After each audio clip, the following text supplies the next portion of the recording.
Got it. It's ever been in from an economic standpoint, from a safety standpoint, both gangs on the street and, frankly, gangs outside of our country in the form of other countries that are, frankly, very powerful. They're very powerful countries, and we don't know what we're doing. We have leadership that has no clue how to handle them or how to handle any other situation. We have a lot of bad things coming up. You could end up in a depression of the 1929 variety, which would be a devastating thing. Took many years, took decades to recover from it. And we're very close to that, and we're very close to a world war. In my opinion, we're very close to a world war. We have people that don't know how to handle it. They're not respected. All over the world, they're laughed at. And we can't have that. Most dangerous period of time I've ever seen for our country. With that being said, we have somebody that hasn't received one vote for president, and she's running, and that's fine with me. But we were given Joe Biden, and now we're given somebody else. And I think, frankly, I'd rather be running against the somebody else. But that was their choice. They decided to do that because Kamala's record is horrible. She's a radical left person at a level that nobody's seen. She picked a radical left man that is, he's got things done that he has positions that are just not, it's not even possible to believe that they exist. He's going for things that nobody's ever even heard of. Heavy into the transgender world, heavy into lots of different worlds having to do with safety. He doesn't want to have borders. He doesn't want to have walls. He doesn't want to have any form of safety for our country. He doesn't mind people coming in from prisons, and neither does she, I guess, because she's not, she couldn't care less. She's the border czar. By the way, she was the border czar 100%. And all of a sudden, for the last few weeks, she's not the border czar anymore, like nobody ever said it. And I just hope that the media becomes more diligent, more honest, frankly, because if they're not going to be honest, it's going to be much tougher to bring our country back. We have a very, very sick country right now. You saw the other day with the stock market crashing. That was just the beginning. That was just the beginning. It's going to get worse. It's going to get a lot worse, in my opinion. And fortunately, we've had some very good polls over the last fairly short period of time. Rasmussen came out today. We're substantially leading, and others came out today that we're leading, and in some cases substantially. I guess MSNBC came out, or CNBC came out also with a poll that was, has us leading, and leading fairly big in swing states. In some polls, I'm leading very big in swing states because they want safety. People want safety. They want security. They want respect all around the world for our country. They don't want this horrible culture that is developing. A culture of no common sense. It's really a culture of no common sense, and it's not what anyone wants. We want to have a safe country. We want to have a strong military. We want low interest rates, and we want to be able to have the American dream. We want to be able to have our youth be able to buy homes, housing, get good jobs. And we're really just at the opposite right now. It's so sad to see. But as a border czar, she's been the worst border czar in history, in the world history. I think the number is 20 million, but whether it's 15 or 20, it's numbers that nobody's ever heard before. 20 million people came over the border during the Biden-Harris administration. 20 million people, and it could be very much higher than that. Nobody really knows what the number is. Nobody knows. Nobody has a clue. And the gotaways, they call them the gotaways. The gotaways are at numbers. Somebody was quizzing me on it the other day. No, I don't think so, sir. I don't think so. They have no idea what those numbers are, but they're much higher than you would think. Just like far more people were killed in the Ukraine-Russia war than you ever report. Just like the October 7th would have never happened.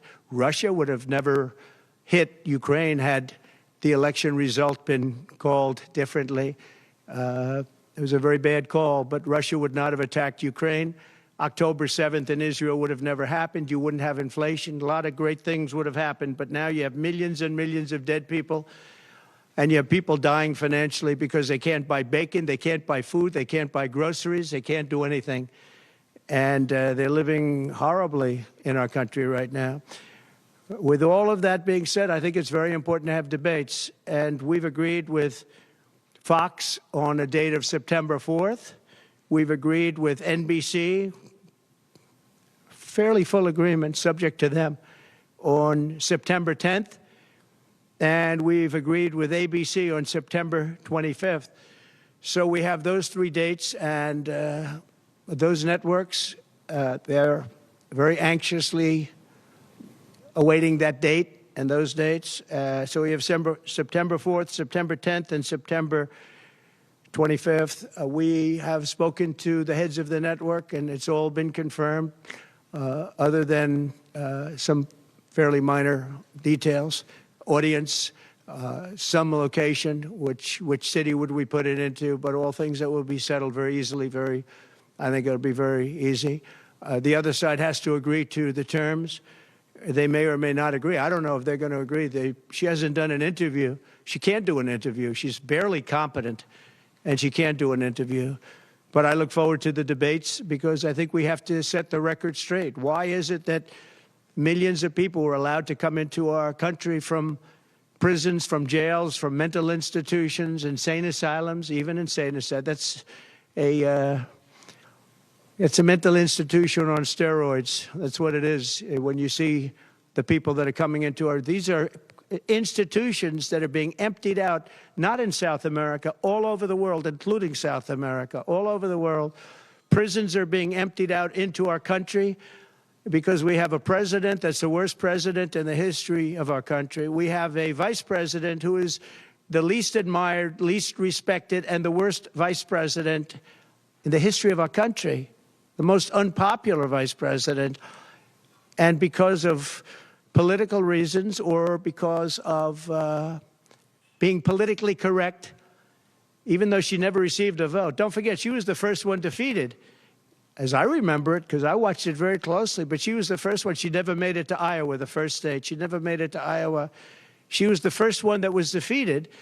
She was the nastiest to him. She was nasty with calling him a racist and the school bus and all of the different things. She was very nasty to Biden. And shockingly, he appointed her, asked her to serve as vice president. Well, I don't know if he's happy about that decision right now. This was taken away. The presidency was taken away from Joe Biden. And I'm no Biden fan, but I'll tell you what, from a constitutional standpoint, from any standpoint you look at, they took the presidency away. And people were saying he lost after the debate. He couldn't win. Well, I don't know that that's true necessarily. But whether he could win or he couldn't win, he had the right to run. And they took it away. They said they're going to use the 25th Amendment. They're going to hit you hard. Either we can do it the nice. I know exactly, because I know a lot of people on the other side, believe it or not. And they said, we'll do it the nice way, or we'll do it the hard way.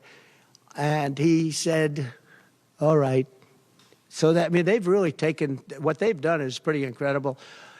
And now I'm running against somebody else, and we're leading. We're leading. So I'm not complaining. I'm saying it's for a country with a constitution that we cherish. We cherish this constitution. To have done it this way is pretty severe, pretty horrible.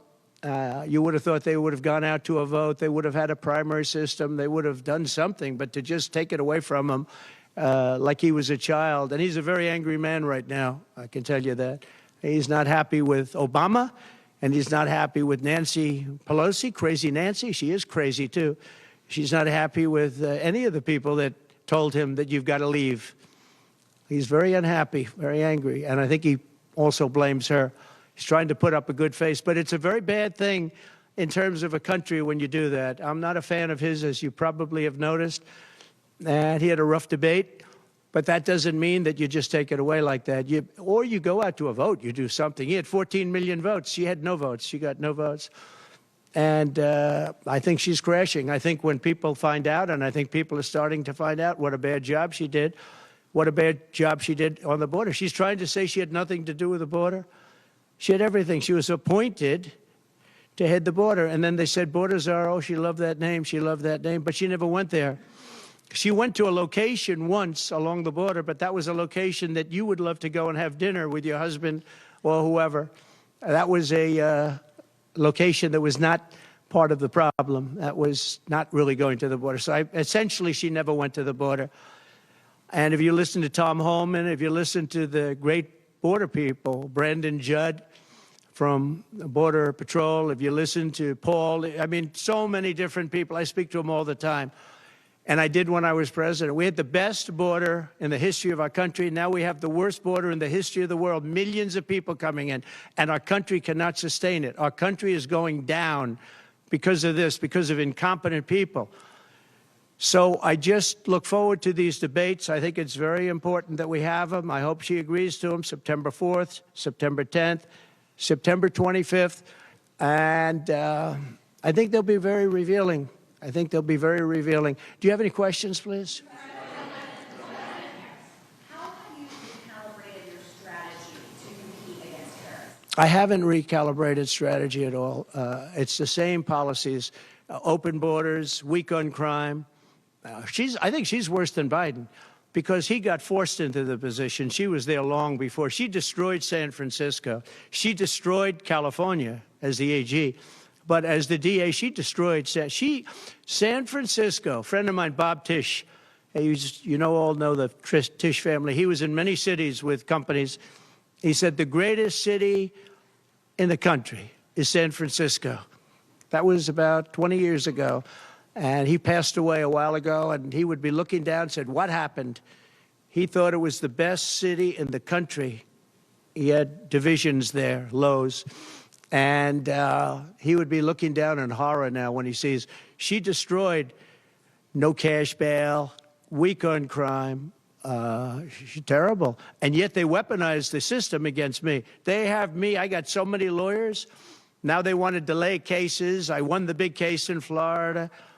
I won the big case. Nobody even wrote about it. The big case, the judge was a brilliant judge. And all they do is they play the ref with the judges. But this judge was a fair but brilliant judge. And as you probably heard, the big documents case, I won it. Now, Biden lost it because he didn't have presidential immunity. He didn't have the Presidential Records Act. He lost it. But the special, I call it prosecutor, special counsel, special prosecutor to me, he, appointed by him and appointed by Garland, he said the man's incompetent. He can't stand trial, but he can run for president. But we no longer have to worry about that because we have somebody that, in my opinion, is more incompetent. She couldn't pass her bar exam and lots of other things, and she should not be in a position. Because if she becomes president, our country is going to be a giant fail. It's going to fail. It's going to be a failure the likes of which this world has never seen. Yeah, please. No, how about you?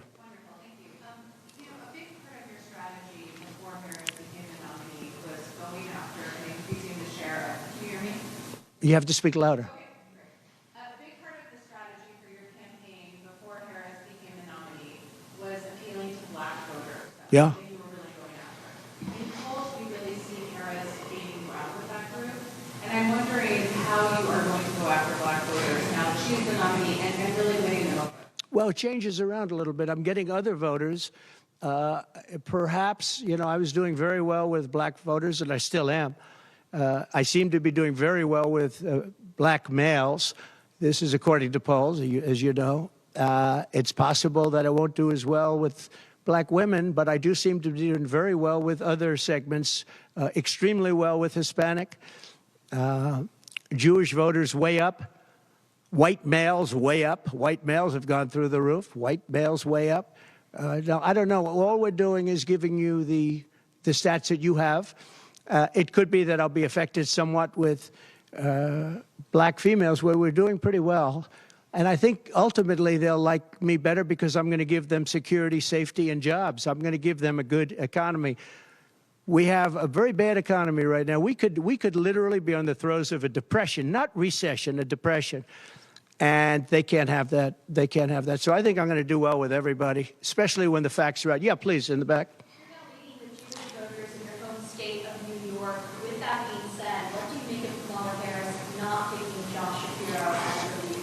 Well, I don't know. I know Josh Shapiro. He's a terrible guy, and he's not very popular with anybody. I think that this election maybe is better than Josh Shapiro would have been. But I think other than Josh Shapiro, I think she had some good choices. But Josh Shapiro is not one of them. He's caused a lot of damage with a lot of people. And I don't think he would have been better. I think he would have been maybe the equivalent, maybe not as good. But they had some people that they were looking at that were good, far superior to her. They actually had a story where they had everybody, including, they had like 10 people that she was looking at and her. And they said she was the worst of all. In other words, she was the worst out of the 10 people and her. Mr. President, personally agrees to the ABC debate. Would you be willing just to do that one debate? I don't know how that's going to work out. We'd like to do 3 debates. We think we should do 3 debates. We think Fox and ABC. And we also have CBS is going to do the vice presidential debate. So CBS will do vice presidential. And I have to tell you, J.D. Vance has really stepped up. He's doing a fantastic job.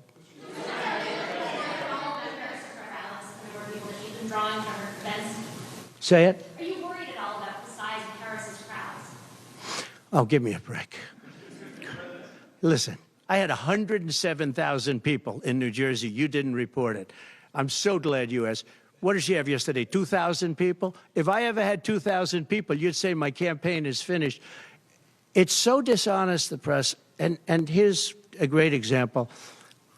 I had in Michigan recently 25,000 people, and 25,000 people we just couldn't get them in. We had in Harrisburg 25,000 people, and 20,000 people couldn't get in. We had so many. Nobody ever mentions that. When she gets 1,500 people, and I saw it yesterday on ABC, where they said, oh, the crowd was so big. I have 10 times, 20 times, 30 times the crowd size. And no, they never say the crowd was big. That's why I'm always saying turn around the cameras. I'm so glad you asked that. I think it's so terrible when you say, well, she has 1,500 people, 1,000 people, and they talk about, oh, the enthusiasm. Let me tell you, we have the enthusiasm.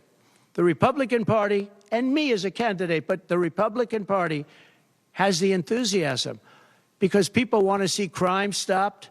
They want to see a country that's respected. Think of it. If I were president, you wouldn't have Russia and Ukraine, where it never happened, 0 chance. You wouldn't have had October 7th of Israel. You wouldn't have the horrible withdrawal. And I don't mean the withdrawal, because the withdrawal was fine. I was ready to withdraw from Afghanistan, and we were going to do it with dignity and strength. And we were keeping our equipment. We weren't leaving $85 billion worth of equipment behind. And we wouldn't have had 13 great soldiers. I know the families of those soldiers well. We wouldn't have had these soldiers killed. And we wouldn't have had 45 soldiers obliterated. No legs, no arms, the face. None of that would have happened. And you wouldn't have had inflation. You wouldn't have had any inflation, because inflation was caused by their bad energy problems. Now they've gone back to the Trump thing because they need the votes. I don't know if you know, they're drilling now because they had to go back because gasoline was going up to $7, $8, $9 a barrel. So they said, we better do what Trump. But the day after the election, if they won, you're going to have fuel prices go through the roof. Everybody's going to be forced to buy an electric car, which they're not going to do because they don't want that. It's got a great market. It's got a market. It's really a sub-market. People want gasoline-propelled cars. They want hybrids. They want to have everything, and they want electric. But they want everybody to have an electric car. We don't have enough electricity. We couldn't make enough electricity for that. And you know what else? The weight of a car, the weight of a truck. They want all trucks to be electric. Little things that a lot of people don't talk about. The weight of a truck is 2.5 times. 2.5 times heavier. You would have to rebuild every bridge in this country if you were going to do this ridiculous policy. So, but on crowd size, in history, for any country, nobody's had crowds like I have, and you know that. And when she gets 1,000 people and everybody starts jumping, you know that if I had 1,000 people would say, that's the end of his campaign. I have hundreds of thousands of people. In South Carolina, I had 88,000 people. In Alabama, I had 68,000 people. Nobody says about crowd size with me. But she has 1,000 people or 1,500 people, and they say, oh, the enthusiasm's back. No, no. The enthusiasm is with me and the Republican Party, because they want to stop crime. They want to stop people from pouring into our country from places unknown and from countries unknown, from countries that nobody ever heard of. That's where the enthusiasm